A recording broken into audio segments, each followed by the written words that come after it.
Shalom saudara-saudari, pada kesempatan hari ini saya membawakan tema pertentangan hidup orang Kristen.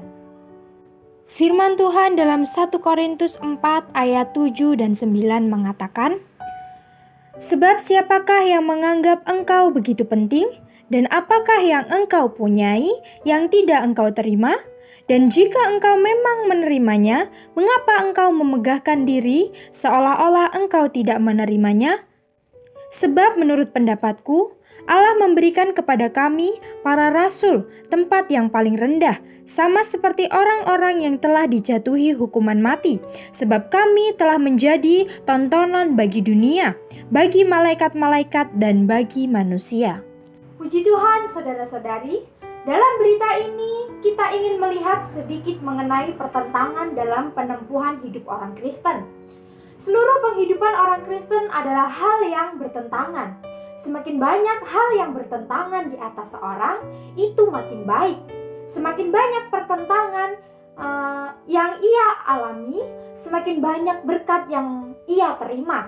Semakin banyak pertentangan yang ia dapatkan, semakin maju pertumbuhan rohaninya. Saudara-saudari, ketika seorang Kristen baru mengikut Tuhan, keadaan pertentangan ini tidak begitu banyak.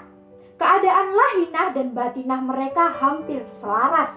Setelah lewat sejangka waktu, segera memasuki suatu situasi yang lain, yakni terasa bahwa lahinah dan batinah tidak serasi lagi. Terasa ada pertentangan. Demikian muncul pertentangan antara luar dan dalam. Di dalam menjadi semacam orang, di luar menjadi orang semacam lain. Apakah yang sebenarnya terjadi?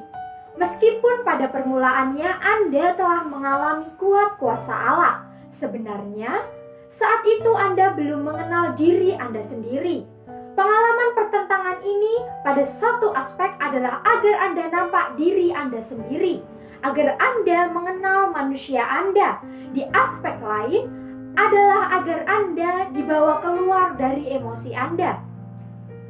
Ada satu keadaan, saudara-saudari, yang dipimpin Tuhan masuk ke dalam suatu situasi, tidak mempunyai kekuatan untuk berdoa, tidak mempunyai selera dalam membaca Alkitab, juga tidak senang bersidang.